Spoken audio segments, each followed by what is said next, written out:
إن الحمد لله نحمده ونستعينه ونستغفره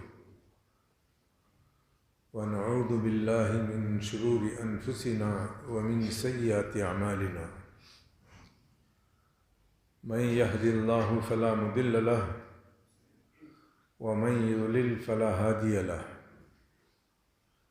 وأشهد أن لا إله إلا الله وحده لا شريك له وأشهد أن محمدًا عبده ورسوله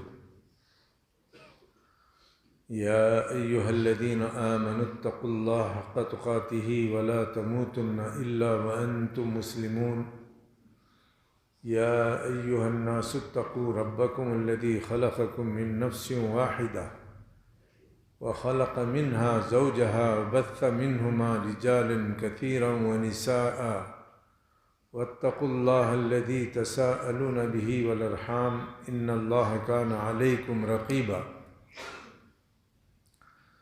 يا أيها الذين آمنوا اتقوا الله وقولوا قولا سديدا يصلح لكم أعمالكم ويغفر لكم ذنوبكم ومن يطع الله ورسوله فقد فاز فوزا عظيما أما بعد فإن خير الحديث كتاب الله وخير الهدي هدي محمد صلى الله عليه وسلم وشر الأمور محدثاتها وكل محدثة بدعة وكل بدعة ضلالة الضلالة في النار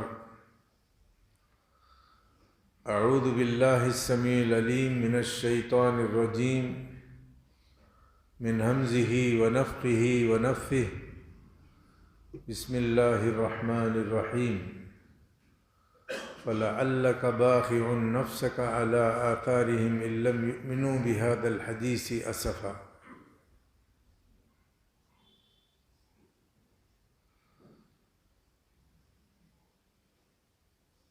محترم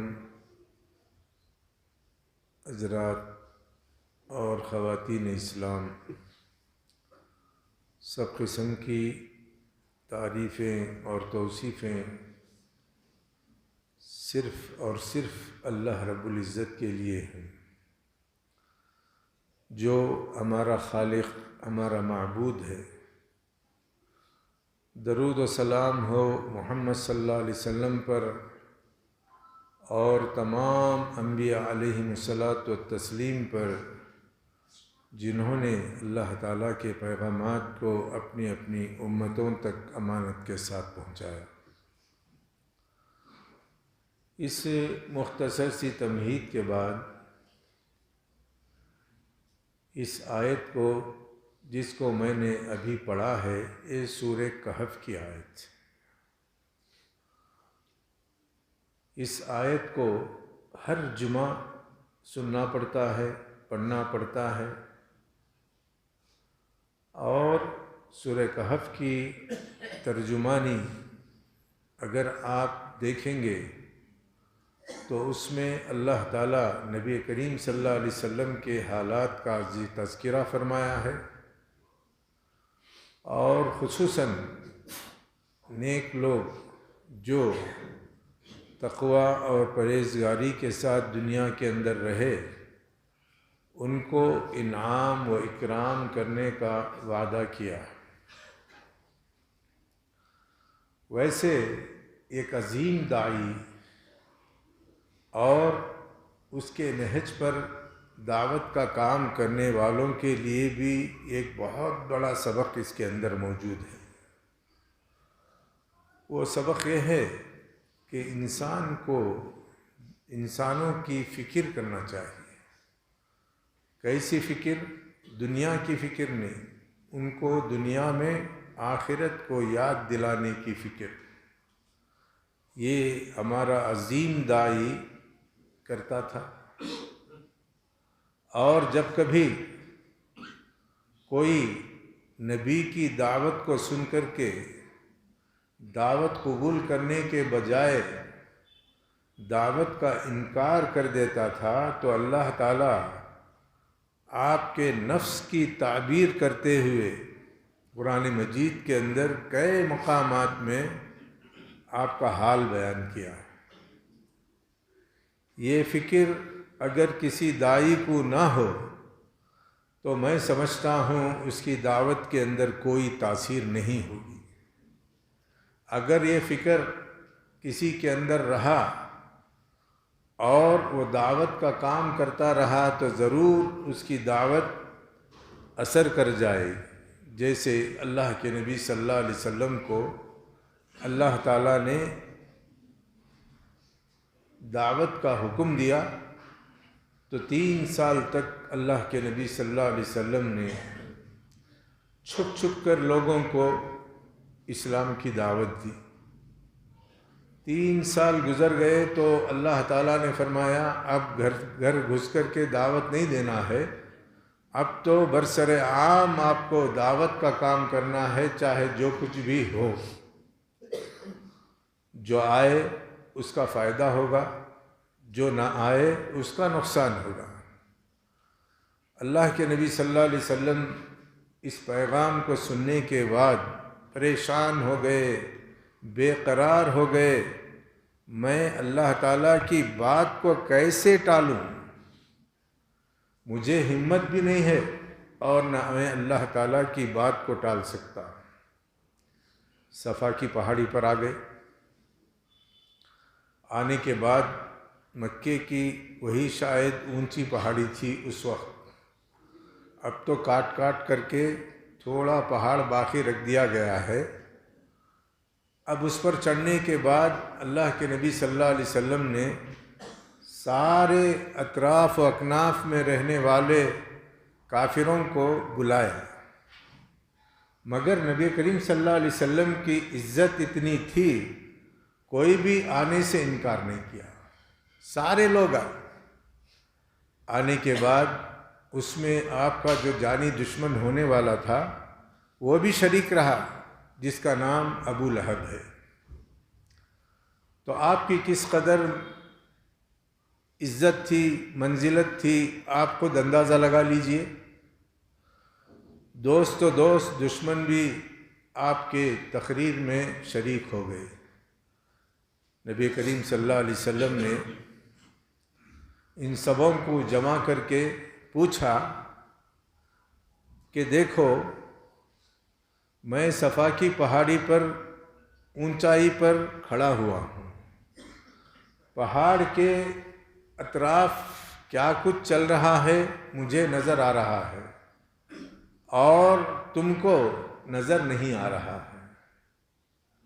کیا میں تم کو یہ کہوں کہ یہ ڈاکوؤں کی جماعت ہتھیار سے لیس ہو کر کے مکے پر ہلہ بولنے کے لیے آ رہی ہے تو تم میری بات کو یقین کر لو گے؟ سبوں نے ایک آواز ہو کر کے کہا ما جربناک کذبا، ہم نے تو آپ کی پوری زندگی تجربہ کی ہے، آپ نے کبھی اپنی زندگی میں جھوٹ نہیں بولا ہے۔ سبحان اللہ، سچائی کا اثر کتنا گہرا ہوتا ہے۔ سارے کافر ایک ساتھ ہو کر کے بولے سوائے ابو لہب کے۔ ابو لہب بھی یہ کہہ چکا تھا کہ ما جربناک کذبا، آپ کو ہم نے جھوٹا پایا نہیں، کبھی آپ کو جھوٹ بولتے ہوئے ہم نے سنا نہیں۔ اس کے بعد اللہ تعالیٰ کا پیغام پہنچانا تھا، اللہ کے نبی صلی اللہ علیہ وسلم نے فرمایا کہ دیکھو، تمہارے سر پر تمہاری موت منڈلا رہی ہے، کب آئے گی، کس وقت آئے گی، کیسے آئے گی، کوئی نہیں جانتا۔ آپ سورہ لقمان کی آخری آیات کو پڑھیے، اس میں اللہ تعالیٰ نے ذکر فرما دیا ان اللہ عندہ علم الساعۃ وینزل الغیث ویعلم ما فی الارحام وما تدری نفس ماذا تکسب غدا وما تدری نفس بأی ارض تموت۔ انسان کو 2 چیزیں اس کی جگہ سے ہٹاتی ہیں، ایک اس کا رزق، دوسرا اس کی موت۔ کسی بھی ہیلے سے وہ وہاں سے نکل جاتا ہے اور اس مقام پر پہنچ جاتا ہے جہاں اس کی روح نکلنے والی ہے۔ ابھی یہ دیکھنے میں سب کے آ رہا ہے کہ کتنے لوگ اس دنیا میں آئے، سب کے سب چلے گئے، اور جانے کا اندازہ ایسا تھا کسی کو کچھ معلوم نہیں ہو سکا۔ تو اللہ کے نبی صلی اللہ علیہ وسلم نے فرمایا، میں تم کو موت یاد دلا رہا ہوں۔ ہر ایک آدمی کو موت سے گھبراہٹ ہوتی ہے۔ ان للموت فزعا، موت کے لیے گھبراہٹ ہوتی ہے، کتنا بڑا کیوں نہ ہو، اس کے سر پر موت اگر طاری ہو جائے تو وہ بہت گھبرا جاتا ہے۔ ہم نے اپنی جوانی میں دیکھا بھٹو کو، جو پاکستان کا وزیر اعظم تھا، اسے سولی کی سزا ہو گئی۔ دنیا نے چیخا اس کو بچانے کے لیے، سارے لوگ چیختے رہے، امریکہ چیختا رہا، رشیا چیختا رہا، اور اس وقت کے صدر ضیاء الحق سے مطالبہ کیا کہ اس کو ہمارے حوالے کر دیں، مگر ضیاء الحق نے کہا کہ نہیں، جو فیصلہ اس کے بارے میں ہو چکا ہے وہ ہو کر رہے گا۔ لیکن بھٹو کو ذرہ برابر بھی یقین نہیں تھا۔ میں نے خود اس کی کہانی پڑھی ہے۔ اس میں ہم لوگ ابتدائی ایام مدینے کے اندر تھے، اس کو سولی چڑھائی گئی، جب آیا جلاد اس کو لینے کے لیے تو اس کا خون خشک ہو گیا۔ اسے اب یقین ہو گیا جلاد جب آ جاتا ہے تو معافی کا معاملہ ختم ہو جاتا ہے۔ اتنا دلیر اور بہادر قسم کا آدمی کہلانے والا، جب موت کے گھڑیاں اس کے سامنے آئیں تو پریشان ہو گیا، ہکا بکا رہ گیا، اور آواز اس کی بیٹھ گئی۔ صدام کا بھی یہی حال ہوا، صدام کا بھی یہی حال ہوا۔ تو چاہے کتنا بڑا ڈکٹیٹر، کتنا بڑا فوجی کیوں نہ ہو، موت سے اسے گھبراہٹ ہوتی ہے۔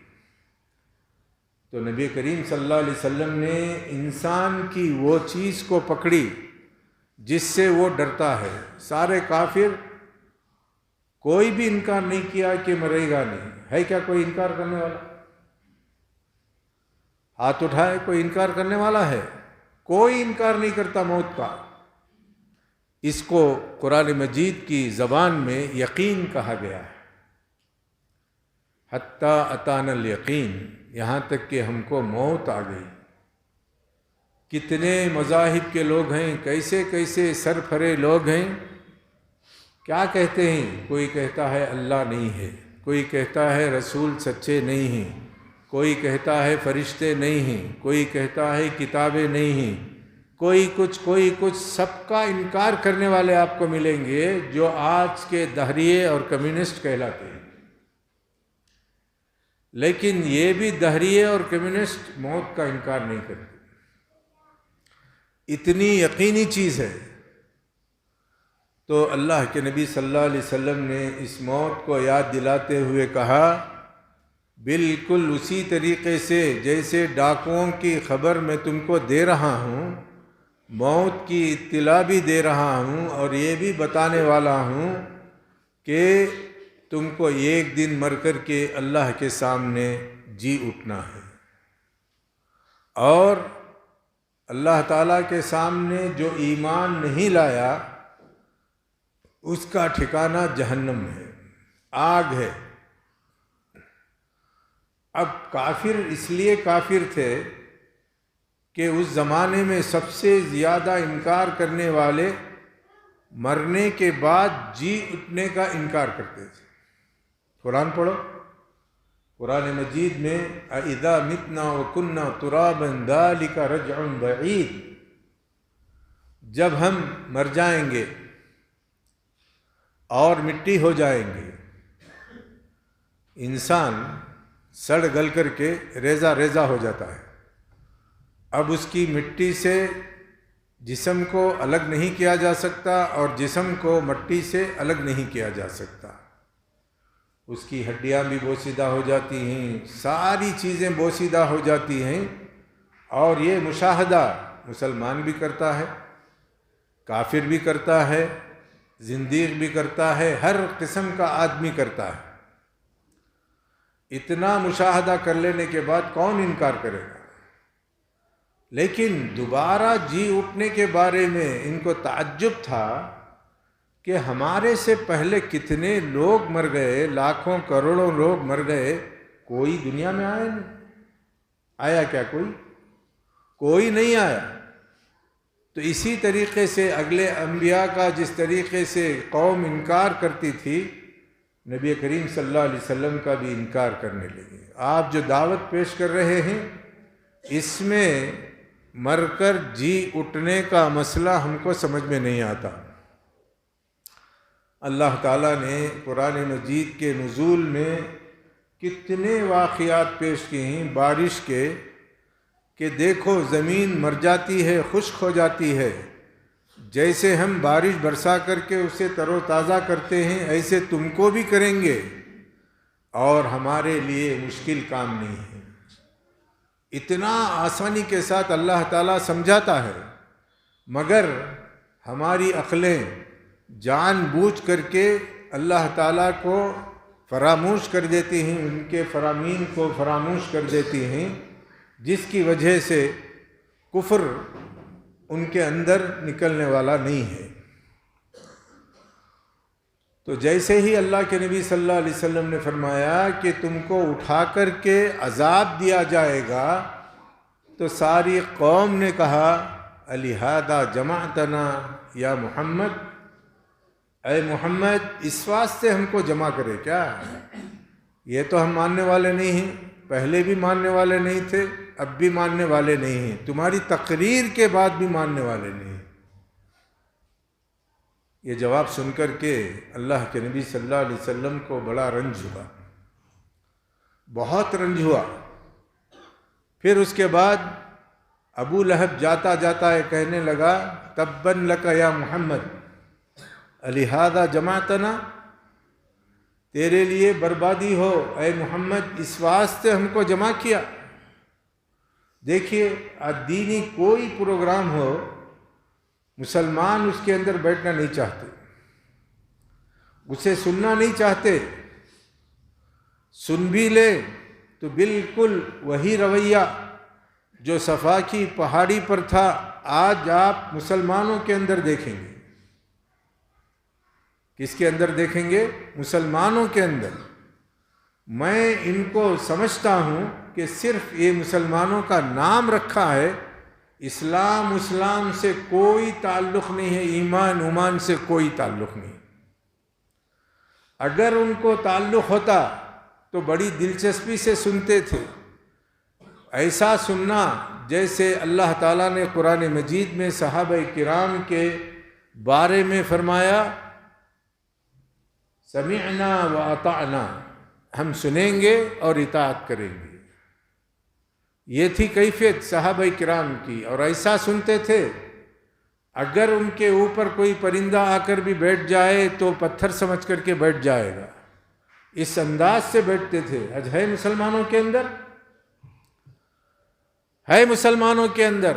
ارے پہاڑی کا پہلا واعظ یاد دلا رہا ہے کہ یہ ساری برائیاں مسلمانوں کے اندر ہیں۔ آپ جا کر کے کافروں کو کہاں جمع کریں گے، کہاں کافروں میں دعوت کا کام کریں گے، کہاں کافروں کو اسلام کی طرف بلائیں گے، جبکہ ایک نبی تنے تنہا سری 3 سال کی دعوت میں تقریباً 40 آدمی مسلمان ہوئے۔ کتنے؟ 40 آدمی۔ ان 40 آدمی کے مسلمان ہونے کے بعد اللہ کے نبی صلی اللہ علیہ وسلم کو حکم دیا جاؤ، آپ انٹرنیشنل نبی ہیں، صفا بھی انٹرنیشنل مقام پر ہے، اور تم نے انٹرنیشنل تقریر کر دی ہے، اور یہ دعوت عام ہو کر رہے گی، ساری دنیا میں پھیل کر کے رہے گی۔ اس لیے کہ ہمارا دنیا کا مین اور سنٹر کعبۃ اللہ ہے۔ یہاں پر تقریر ہو جانے کے بعد پھر اللہ کے نبی صلی اللہ علیہ وسلم اللہ تعالیٰ کے فرمان کی اطاعت کرتے ہوئے حرم کے اندر داخل ہوئے۔ داخل ہونے کے بعد وہاں پر کافی لوگ جمع ہوتے تھے حرم کے اندر، 360 بتوں کی پوجا کرنے والے، ایک دو نہیں، 360۔ آپ تو اپنے نفس کی پوجا کر کے نبی کے فرمان کو ٹال رہے ہیں، اللہ کے فرمان کو ٹال رہے ہیں۔ وہ لوگ اپنی نفس کی پوجا کے ساتھ ساتھ 360 بتوں کی پوجا کرنے والے کہاں رکھے ہوئے تھے؟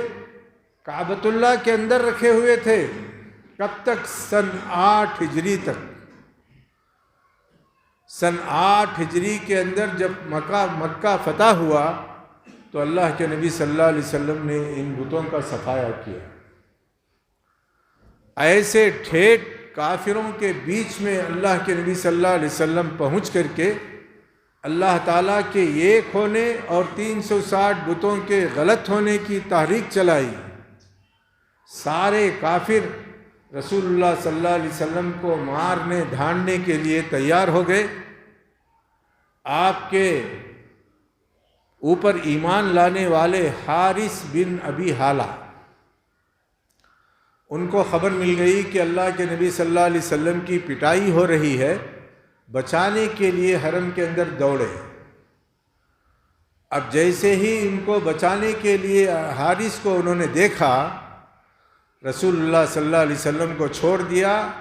حارث بن ابی حالہ پر اتنی تلواریں ماری، وہ وہیں شہید ہو گئے، وہیں شہید ہو گئے۔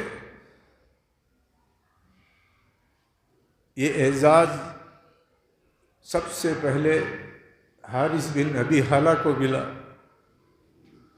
نبی کی دفاع میں آج ہم کھل کر کے حکومت جو طرفداری کر کے مسلمانوں پر پابندی عائد کر رہی ہے کہ دعوت دین دینا تمہارے لیے درست نہیں ہے، اگر کسی کو آپ مسلمان بنا دیتے ہیں اور کوئی ہندو مسلمان ہو جاتا ہے تو آپ کو 10 سال کی سزا ہے۔ یہ کافروں نے بھی نہیں کیا۔ کافر ضرور لڑتے تھے، جھگڑتے تھے، مگر یہ سب ترکیبیں 360 بتوں کی پوجا کرنے والے بھی نہیں کیے۔ اب دیکھو حارث بن ابی حالہ کو اللہ کے نبی صلی اللہ علیہ وسلم نے ان کی سعادت پر خوشی کا اظہار تو ضرور کیا ہوگا۔ اسلام کے اندر سب سے پہلے نبی کا دفاع کرنے والا حارث حرم کے اندر شہید کر دیا گیا۔ اگر یہ سعادت ہم کو مل جاتی تو ہم دنیا کے سب سے باسعادت انسان ہو جاتے۔ ہمارے نبی کے خلاف کون؟ مسلمان نام کا شیطان جو وسیم رضوی ہے، توہین کر رہا ہے، تو کیا میں نبی کی تائید میں اتنا بھی دفاع نہ کروں جسے دفاع کرنے کا حق ہے اور یہ حق قیامت تک رہے گا؟ حسان بن ثابت رضی اللہ تعالی عنہ کہتے ہیں فَإِنَّ أَبِي وَوَالِدَتِي وَعِرْضِي لِعِرْضِ مُحَمَّدٍ مِّنْكُمْ وَقَاءٌ، میرے ماں باپ محمد صلی اللہ علیہ وسلم کی عزت پر فدا ہوں، اور ہم جب تک زندہ رہیں گے محمد صلی اللہ علیہ وسلم کی عزت کا دفاع کریں گے، بچاؤ کریں گے۔ یہ ہمارا ایمان ہے۔ اگر یہ ایمان چلا گیا تو پھر مسلمان بھی ختم ہو گیا۔ کیا کیا بکواس کر رہا ہے، اس کے پیچھے جانے کی ضرورت نہیں۔ دفاعی کلمات کے اندر خود بخود معلوم ہو جاتا ہے کہ ہمارا نبی کسی کے مسلمان ہونے سے خوش ہوتا تھا، کسی کے کافر رہ جانے سے افسوس کرتا تھا، جس کا ذکر قرآن مجید نے کر دیا۔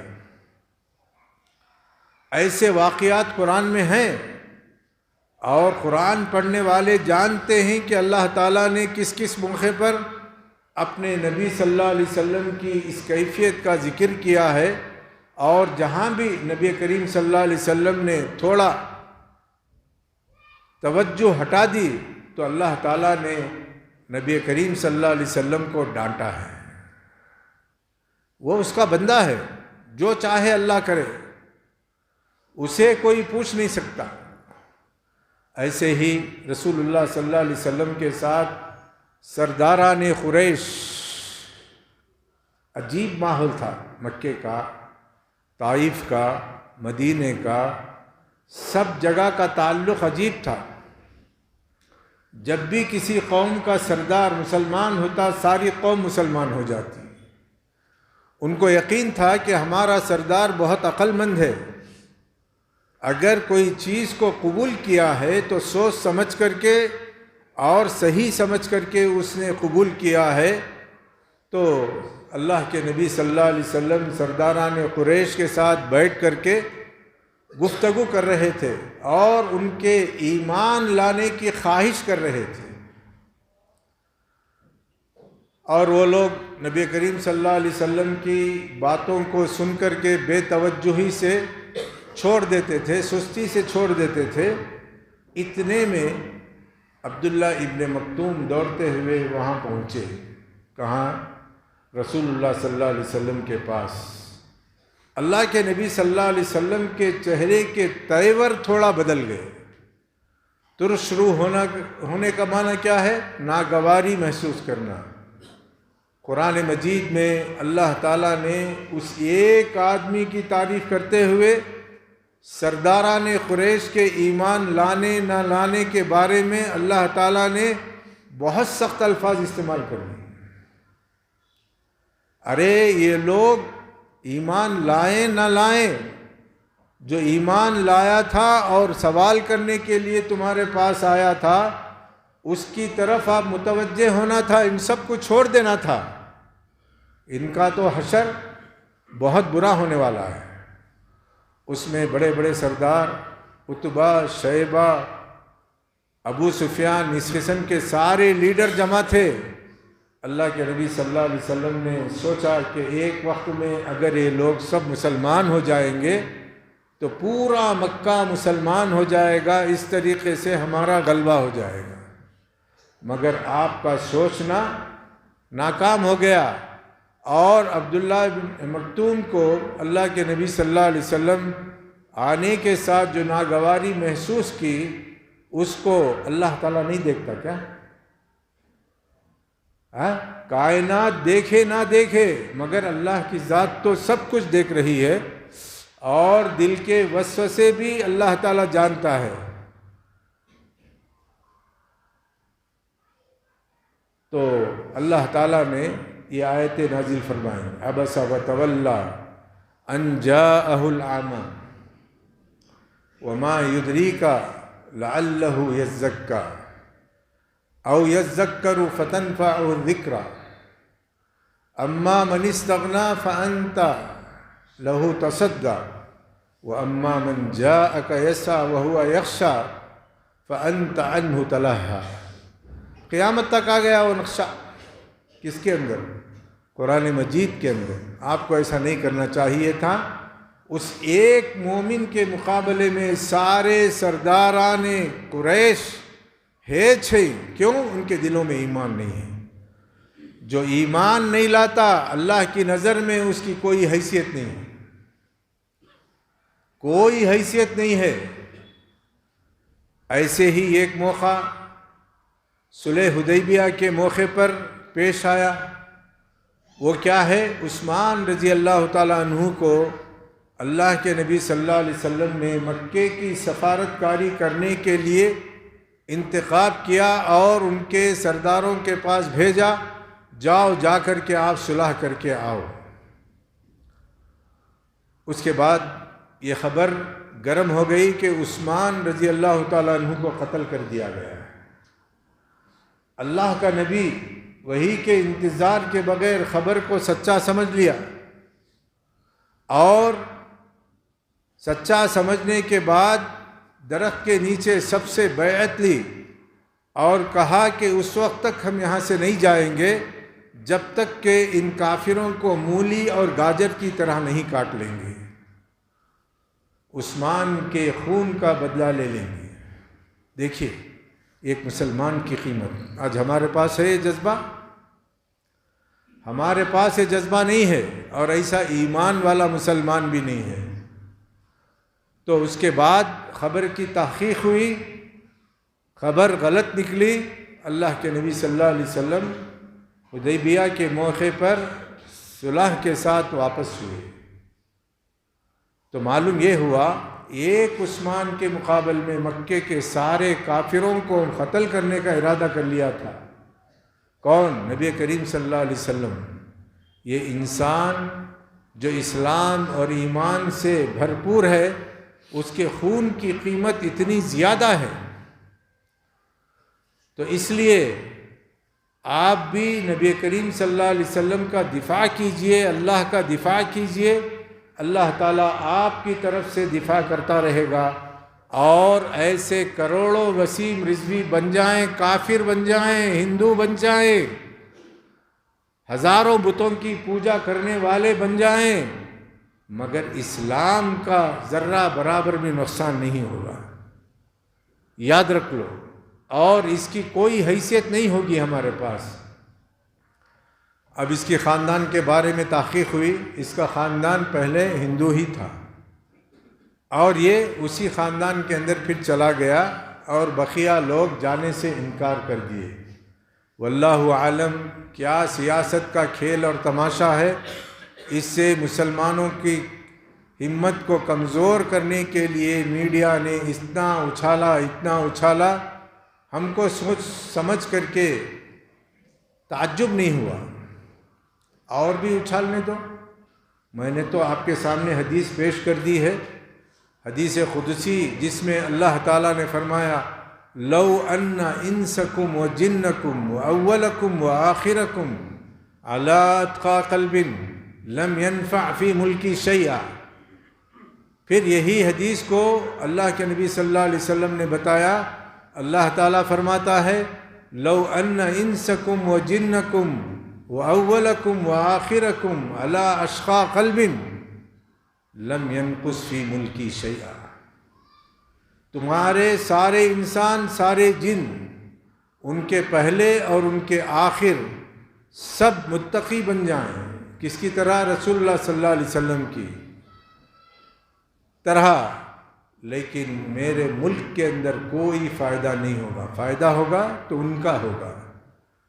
اور ایسے ہی سارے انسان اور جن اول سے لے کر آخر تک فرعون بن جائیں، فرعون سے بڑھ کر کے کوئی بدماش نہیں ہے، یا ابلیس بن جائیں، تو میرے ملک کے اندر ذرہ برابر بھی نقصان نہیں ہوگا۔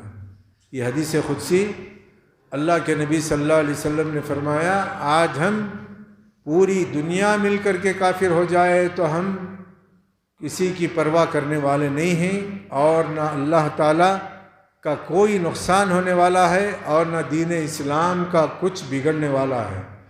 دین اسلام اپنی جگہ مضبوط رہے گا، لوگ اس سے ٹکراتے رہیں گے، مگر وہ بڑھتا ہی جائے گا، کمزور نہیں ہوگا۔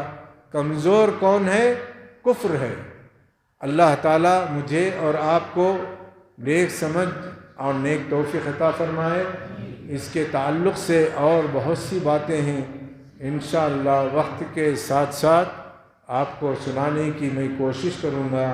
اللہ تعالیٰ مجھے اور آپ کو اللہ اس کے رسول کی باتوں کا احترام کرنے، سننے، سنانے، عمل کرنے کی توفیق عطا فرمائے۔